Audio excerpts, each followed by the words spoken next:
I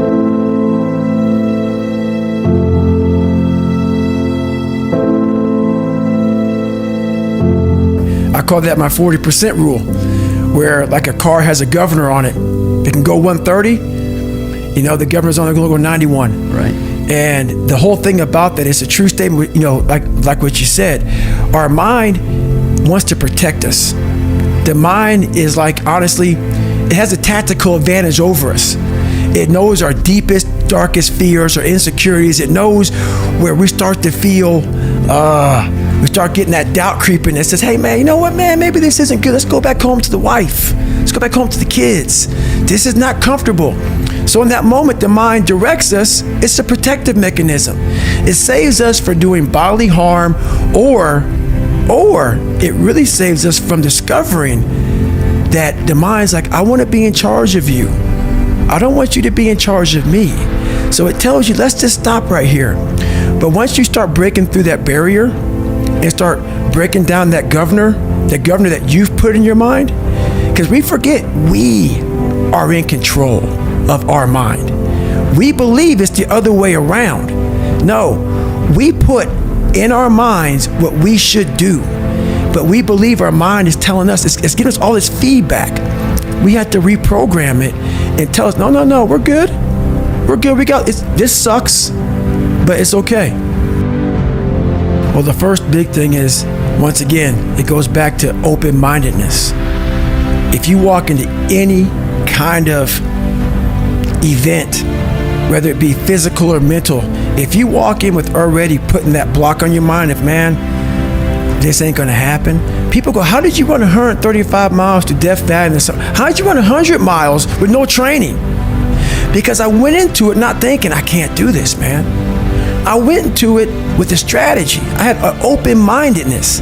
So until your mind is open to the possibilities that I can do this, you would never be able to do it.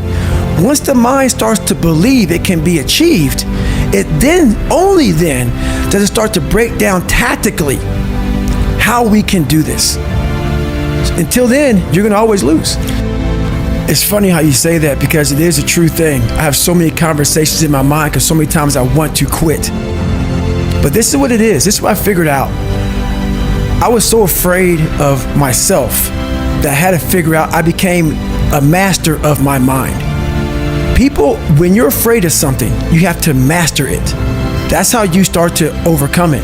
So what I realized, when I get to that point where I want to quit, everybody, they get to the point where they want to quit. This is what happens. The mind tells you, let's go home. Let's take a warm shower. Let's get some food. This is not right. This is that.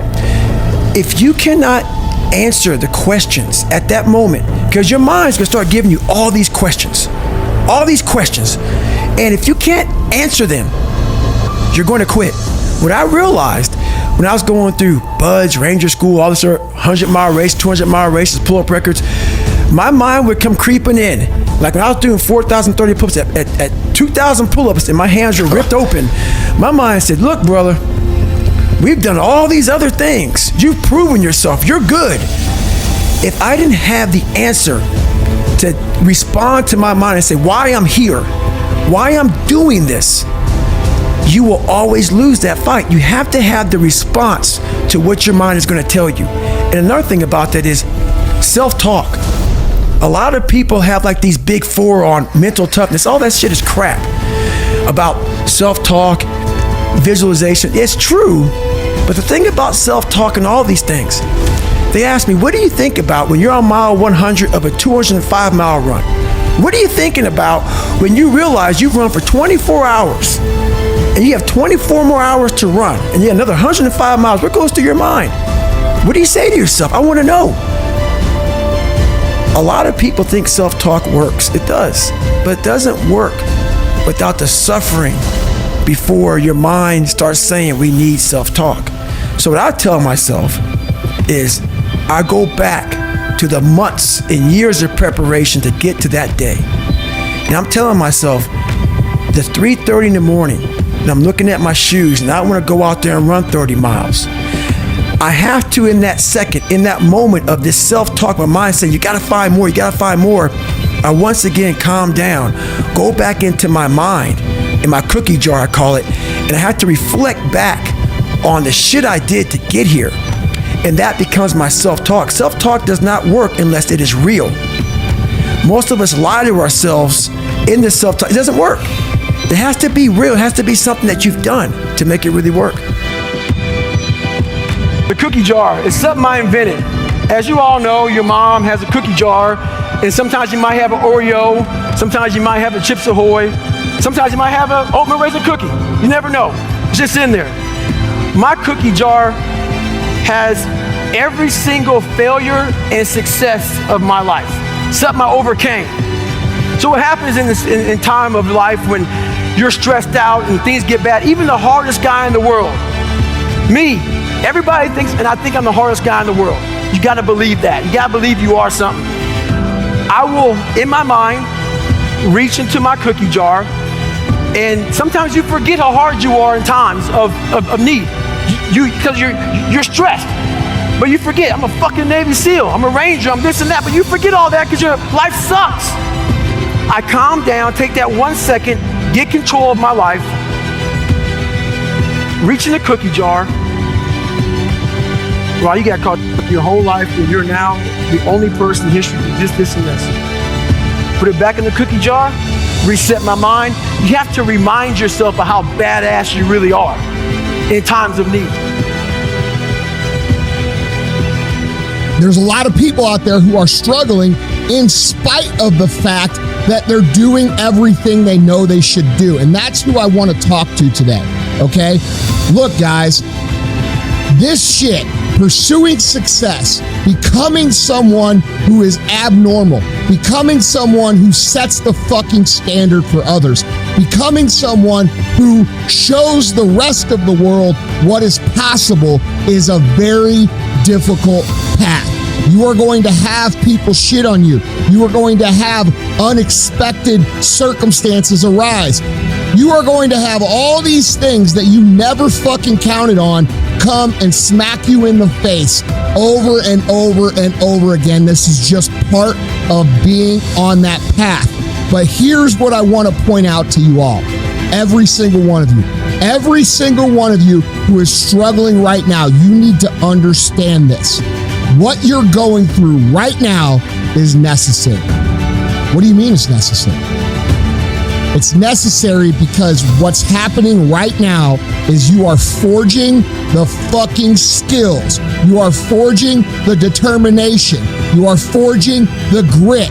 You are forging the fortitude. You are forging all the fucking things that nobody else is gaining because they're sitting on their hands and you're willing to push through.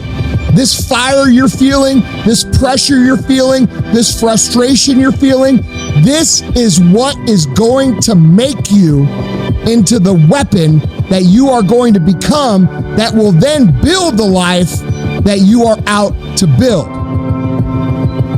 I need you to understand this. I call it the gauntlet, okay? You cannot develop the skills you need to win consistently without going through the motherfucking gauntlet, all right? And a lot of times when we're going through this gauntlet, we self-pity, right? We talk about how unfair it is. We talk about how fucking hard it is. We talk about how nobody gets it. And guess what? All those things are fucking true. It's not fucking fair. Most people don't get it. Most people have no idea how fucking hard it is for you. And guess what? They're never gonna. So why are you screaming about it? Take this opportunity to recognize that the chaos in your life is actually forging you and improving you because you're choosing to press on when everybody else is falling off. This is how you look at hardships. This is how you look at frustration. You look at it as a tool that's teaching you lessons that are going to become valuable to you, maybe tomorrow, but for sure in the near future. And other motherfuckers are not going to have them because they're not willing to push on. Okay, so if you're struggling right now and you're having a hard time and you're pissed off and you're frustrated, know two things. One, you're not alone. Two, this is necessary for you to get where you want to go. And if you quit, if you falter, If you stop, all of the pain will be for nothing. And you need to remember that.